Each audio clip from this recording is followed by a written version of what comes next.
والصلاة والسلام على رسوله الكريم اما بعد فاعوذ باللہ من الشیطان الرجیم بسم اللہ الرحمن الرحیم فقد قال اللہ تبارک و تعالی فی القرآن المجید والفرقان الحمید الف لام میم تلک آیات الکتاب الحکیم الق صدق اللہ العظیم اللہم نور قلوبنا بالقرآن وزین اخلاقنا بالقرآن وادخلنا الجنت بالقرآن ونجنا من النار بالقرآن۔ تمام تعریف و توصیف اس اللہ مجدہ الکریم کی ذات ببرکات کو جو خالق کائنات بھی ہے، مالک شہنشاہات بھی ہے۔ لاکھوں کروڑوں درود و سلام نازل ہوں اس نبی محتشم پر کہ جس کی وجہ سے اللہ تعالیٰ نے ہم سبوں کا وجود فرمایا۔ حمد و صلوات کے بعد معزز محتشم سامعین کرام السلام علیکم ورحمۃ اللہ وبرکاتہ۔ آپ حضرات کو مبارکباد پیش کرتا ہوں کہ سورہ لقمان کے شروعات میں ہم سبھی حضرات یہاں موجود ہیں اور اس سورت کے شروعات کے فیضان سے مالا مال ہو رہے ہیں۔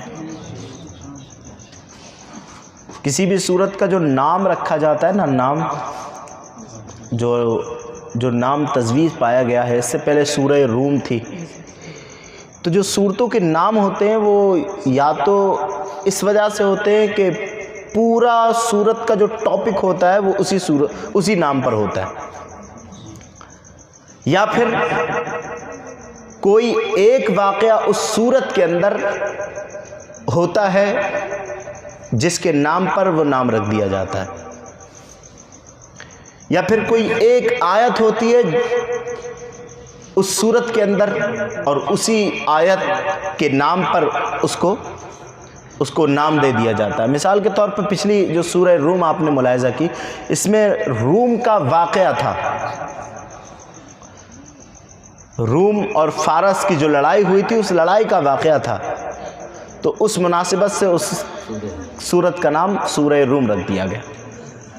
اس سورت کا نام سورہ لقمان رکھنے کی وجہ یہ ہے کہ حضرت لقمان رضی اللہ تعالیٰ عنہ جو پچھلی امتوں میں بہت بڑے حکیم، بہت بڑے عقل مند اور بہت زیادہ بڑے ڈاکٹر تھے، جن کی نصیحتیں روح کی بیماریوں کا علاج تھی، جن کی نصیحتیں روح کی بیماریوں کا علاج تھیں، اور بہت بڑے اللہ کے ولی تھے، بہت بڑے اللہ کے ولی۔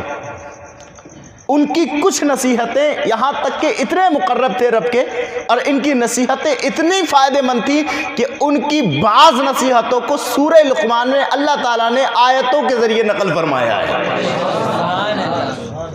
تو ان کی کچھ نصیحتیں اس سورت کے اندر موجود ہیں بشکل آیت، تو اس مناسبت سے اس سورت ہی کا نام حضرت لقمان کے نام پر رکھ دیا گیا۔ اور نصیحتیں بھی وہ ہیں جو انہوں نے اپنے بیٹوں کو کی تھی۔ فارسی کی پہلی ایک کتاب پڑھائی جاتی ہے، وہ جماعت اعدادیہ کے اندر الحمدللہ مجھے پڑھانے کی سعادت بھی حاصل ہوئی ہے، میرے گھر پر کچھ بچے پڑھ بھی رہے ہیں الحمدللہ مولویت، تو اس میں 100 نصیحتیں لکھی ہوئی ہیں حضرت لقمان کی۔ یقین جانو ایک ایک نصیحت پڑھتے ہوئے ایمان تازہ ہو جاتا ہے، ایک ایک نصیحت پڑھتے ہوئے۔ اور انشاءاللہ میں جب حضرت لقمان کی نصیحتوں کا ذکر جب شروع ہوگا سورہ لقمان میں، تو انشاءاللہ وہ 100 نصیحتوں میں سے کچھ نصیحتیں آپ کے گوش گزار کروں گا انشاءاللہ۔ تو اس سورت کا نام کیوں سورہ لقمان رکھا گیا؟ وجہ کیا کہ اس سورت میں چند نصیحتیں حضرت لقمان رضی اللہ تعالیٰ عنہ کی موجود ہیں جو انہوں نے اپنے بیٹے کو کی تھی۔ آج تو دیکھیے پہلے زمانے میں بچے کو باپ نصیحت کرتا تھا، لیکن آج کوئی فرصت ہی نہیں نصیحت کرنے کی۔ اسی وجہ سے بچہ چاہے کلبوں کے اندر ٹہلے یا جو ہے تھیٹروں کے اندر ٹہلے یا پارکوں کے اندر ٹہلے، کچھ بھی کرے کوئی فرق ہی نہیں پڑتا، کیونکہ اس کا باپ اس سے پوچھنے والا ہی نہیں۔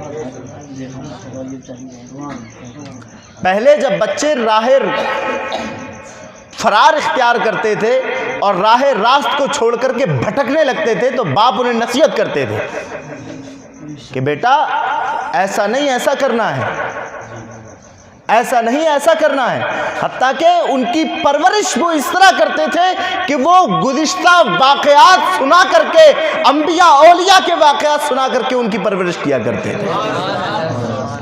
جب بچے روتے تھے تو بچوں کو وہ کارٹون لگا کے نہیں دیتے تھے. ہمارے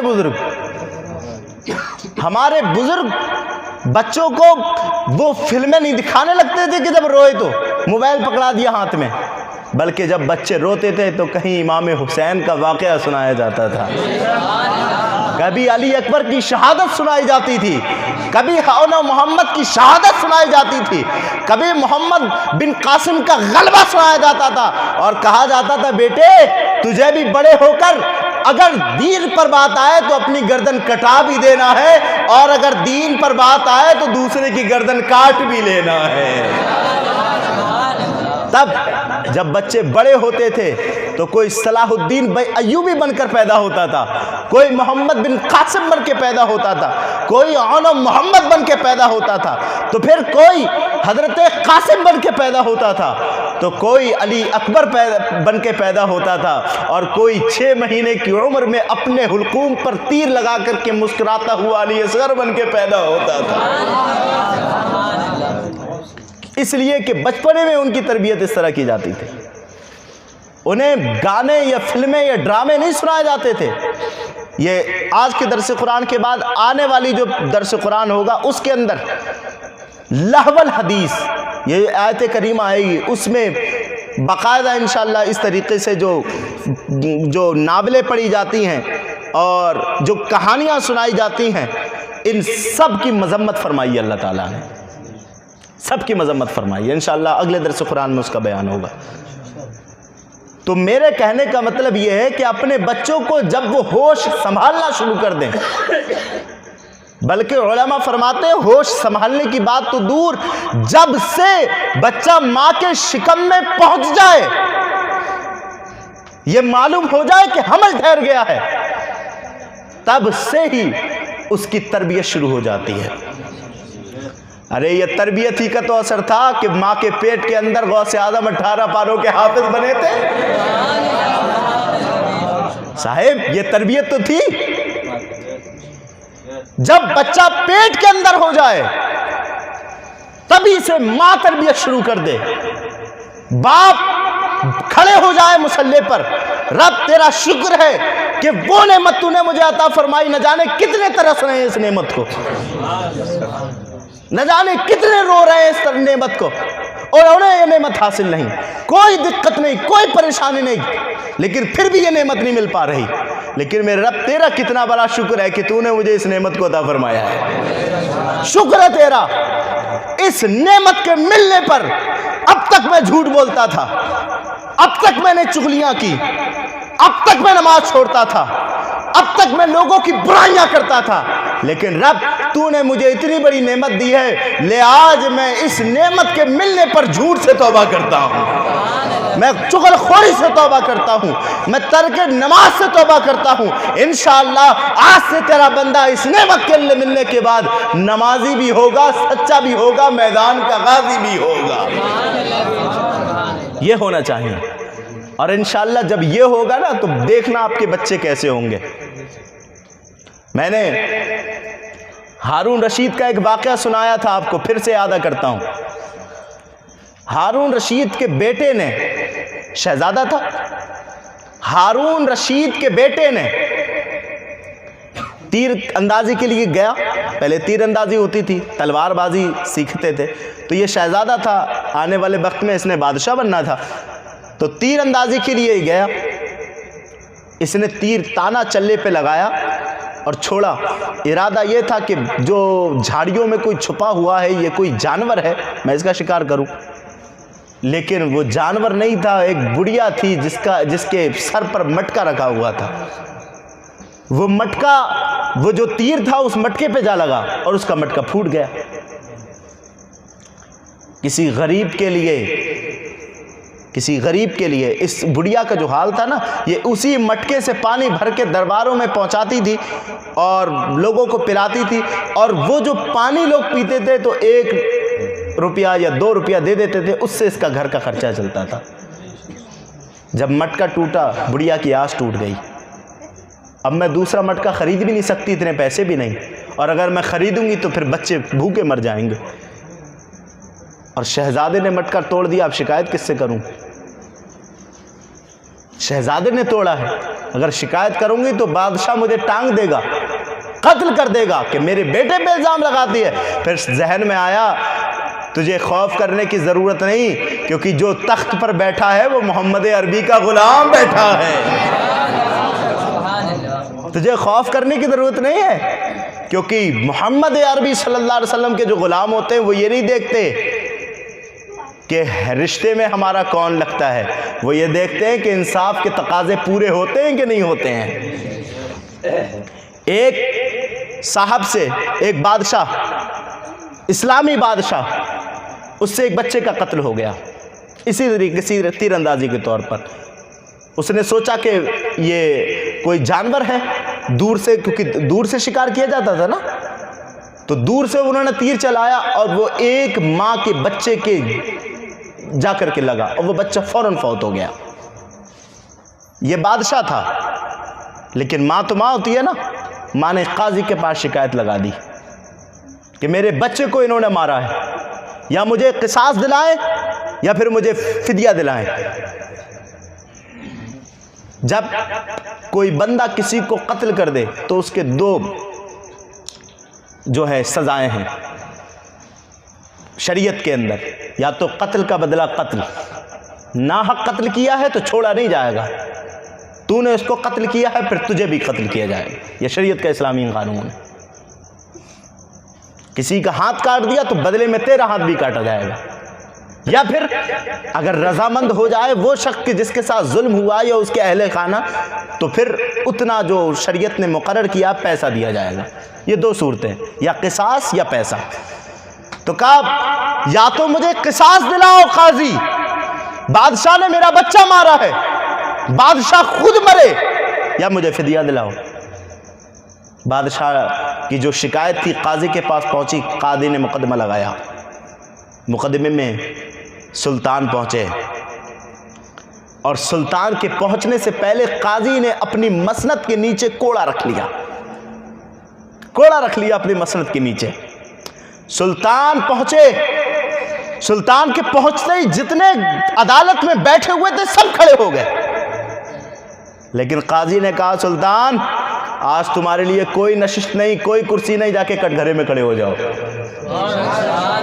یہ ہے اسلامی قانون. کہا کوئی نشست نہیں تمہارے لیے، کٹ گھرے میں کھڑے ہو، جس طرح یہ کھڑی ہوئی ہے مظلومہ. کھڑے ہونے کے بعد میں بادشاہ نے قاضی کی طرف دیکھا، قاضی نے بادشاہ کی طرف دیکھا. قاضی نے کہا عورت مظلومہ بتا تجھے کیا چاہیے؟ کہا مجھے قصاص چاہیے. قاضی نے قلم اٹھایا، اٹھانے کے بعد قصاص لکھنا ہی چاہتا تھا، قصاص لکھنا ہی چاہتا تھا. بادشاہ نے کہا ٹھہرو. قاضی نے کہا کیوں؟ کہا اس لیے کہ اچھا کیا کہ تو نے قصاص لکھنے کے لیے تو رضامند ہو گیا. کہا کیا بات؟ کہا اگر تو قصاص نہیں لکھتا اور میری عزت کرتے ہوئے، میری تعظیم کرتے ہوئے تو منع کر دیتا یا کوئی بہانہ اختیار کرتا تو میں اپنے بغل کے نیچے چھرا دبا کے لایا تھا.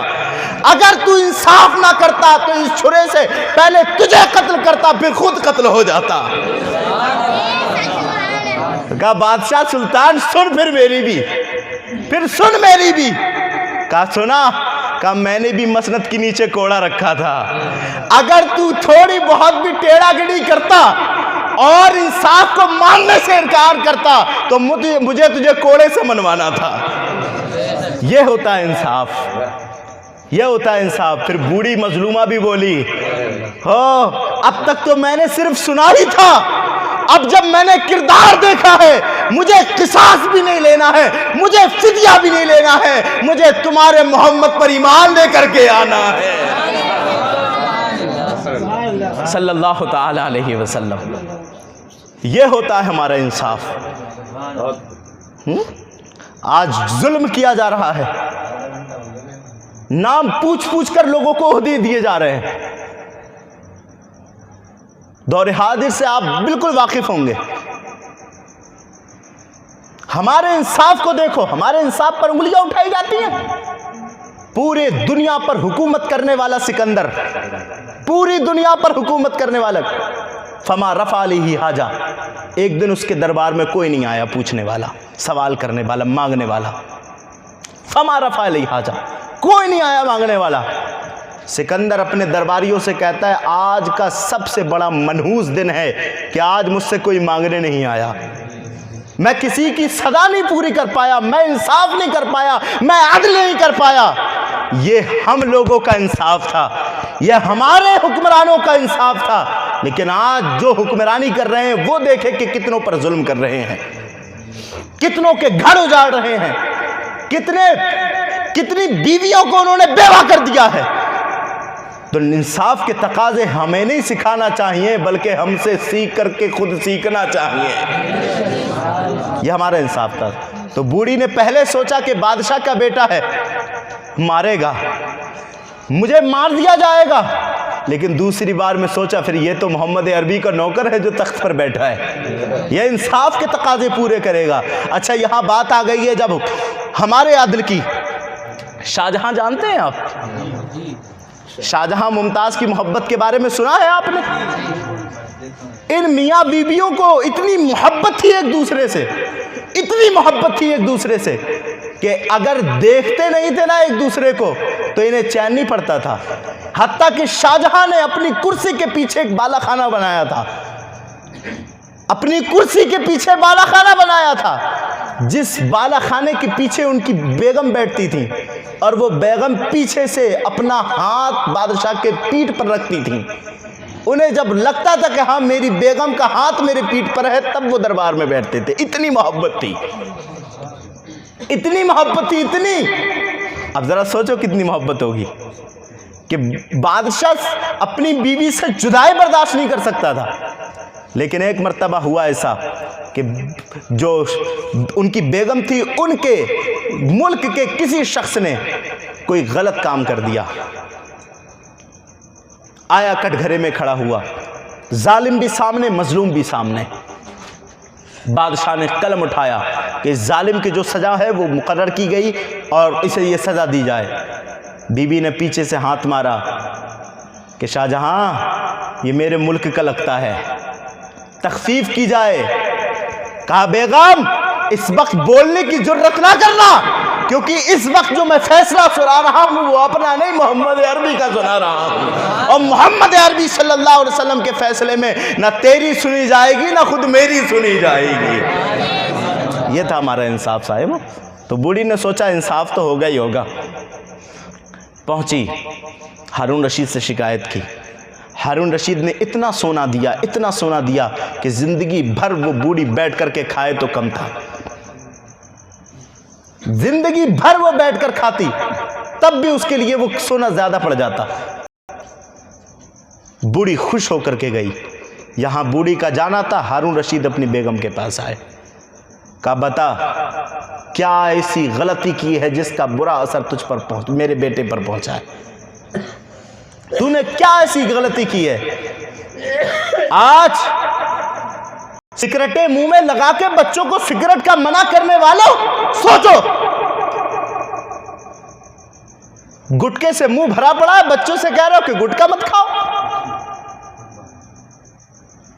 خود جوہریوں کی صفوں میں بیٹھ کے بچوں کو تم یہ کہتے ہو کہ جوہریوں کی صف سے دور رہو۔ ہو نہیں سکتا یہ ایسا۔ سنو آگے کا واقعہ، کہا تو نے ایسا کیا کیا،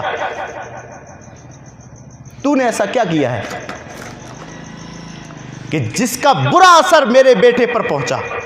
کہا حضور جب سے یہ میرے شکم میں آیا ہے، اس سے پہلے میں نے جو کیا وہ کیا، لیکن جب سے میرے شکم میں آیا تھا نا میں نے ہر برے کام سے توبہ کر لی تھی، ہر برے کام سے میں نے توبہ کر لی تھی حضور، میں نے تو ایسا کوئی بھی کام نہیں کیا۔